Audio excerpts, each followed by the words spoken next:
Hari Pahlawan yang disambut setiap 31 Julai bertujuan memperingati perjuangan perwira negara dalam mempertahankan kemakmuran dan kedaulatan Malaysia. Sempena sambutannya hari ini, kami menyelusuri kisah perjuangan salah seorang pahlawan negara bersama wartawan Noralia Ramli.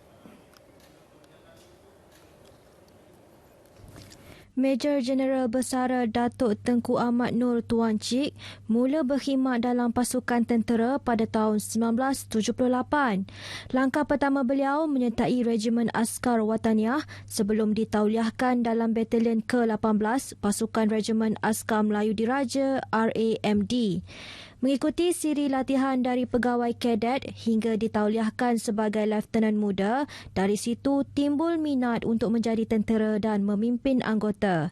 Kewibawaan dan tanggungjawab terserlah apabila diamanahkan untuk mengetuai platun dalam hampir keseluruhan operasi mempertahankan tanah air daripada serangan komunis di seluruh negara. Pengalaman dan cabaran selama 41 tahun berkhidmat sebagai anggota RAMD masih segar dalam ingatan. Segala kisah suka duka diimbau terperinci.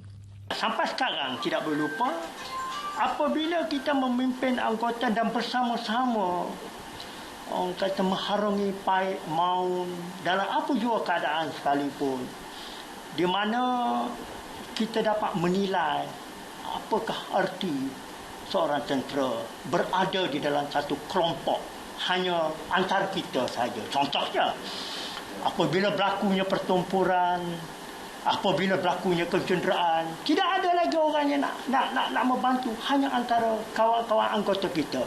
Berani erti hidup, takut erti mati. Kata-kata hikmat ini sering dilaungkan beliau kepada anggota 10 Brigade dalam Ops Daulat Lahad Datu suatu masa dahulu. Segalanya bagi menepis kegentaran anggota kerana terpedaya dengan maklumat tidak benar mengenai musuh yang dikatakan kebal. Malah antara tugasan yang paling mencabar ketika berdepan operasi Gubir. Serangan bertubi-tubi bukan sahaja di darat, juga dari udara. Pertempuran boleh dikatakan berkali-kali. Aku dengan tembakan ledakan artileri, dengan tembakan daripada gunship Elwet semasa ketika itu, dengan airstrike daripada tebuan bombing daripada udara, bermakna suasana itu memerlukan satu jiwa yang tinggi untuk hidup dalam keadaan itu bersama-sama anggota dipimpin. Menceritakan pengalaman sewaktu berdepan komunis, beliau pernah terkena tembakan pada bahagian perut.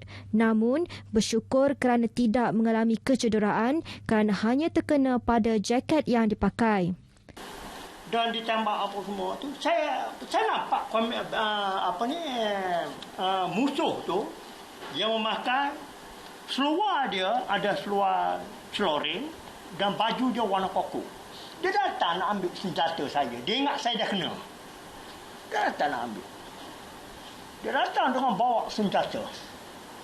Apabila saya dalam keadaan kelam kabut ni, kelam kabut ni, saya tengok datang ni, saya bangun, tembak. Kini, penugasan tentera lebih mencabar berhadapan dengan musuh yang kabur berbeza pada zaman beliau, hanya berdepan ancaman komunis.